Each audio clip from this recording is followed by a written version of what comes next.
সাকিবের মামলার ফাইল ইতিমধ্যে মন্ত্রণালয়ে পাঠিয়েছে বিসিবি। মামলার নিষ্পত্তি করে আগামী ম্যাচেই টাইগারদের হয়ে দেশের মাটিতে খেলতে নামবেন সাকিব আল হাসান, এমনটাই আশা ব্যক্ত করেছেন আসিফ আকবর। আগেই গুঞ্জন ছিল এই পদক্ষেপের, এবার তা বাস্তবেও করে দেখালেন আসিফ। আরো বিস্তারিত শুনুন প্রতিবেদনে। ভারতের বিপক্ষে সিরিজের পর থেকে আর লাল সবুজ জার্সিতে মাঠে নামেননি বাংলাদেশের অন্যতম সেরা তারকা সাকিব আল হাসান। বৈষম্য বিরোধী আন্দোলনের পর তার বিরুদ্ধে দায়ের হওয়া মামলাকে ঘিরে তৈরি হয় আইনি জটিলতা।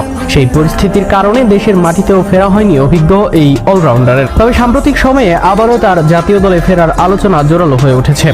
বাংলাদেশ ক্রিকেট বোর্ড বিসিবি সাকিবের আইনি বিষয় নিষ্পত্তিতে সক্রিয় ভূমিকা নিয়েছে বলে জানা গিয়েছে। বোর্ডের এক পরিচালক আসিফ আকবর জানিয়েছেন, সাকিবের সংশ্লিষ্ট মামলার নথিপত্র যুব ও ক্রীড়া মন্ত্রণালয়ে পাঠানো হয়েছে। তিনি বলেন, বিসিবির প্রধান নির্বাহী কর্মকর্তা এবং সহসভাপতি ফারুক আহমেদ ইতিমধ্যে বিষয়টি যথাযথ কর্তৃপক্ষকে অবহিত করেছেন। আসিফের ভাষ্য অনুযায়ী ক্রীড়া প্রতিমন্ত্রীর সঙ্গে সাম্প্রতিক এক বৈঠকে বিভিন্ন ফেডারেশনের চলমান বিষয় নিয়ে আলোচনা হয়।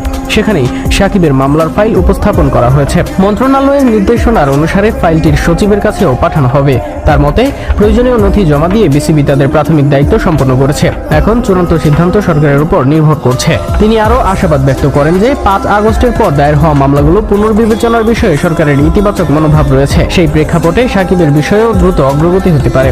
আসন্ন পাকিস্তান সিরিজে তাকে দলে পাওয়ার সম্ভাবনার কথাও ইঙ্গিত দিয়েছেন তিনি। সবকিছু অনুকূলে গেলে দীর্ঘ বিরতির পর আবারও জাতীয় দলের জার্সিতে দেখা যেতে পারে সাকিব আল হাসানকে।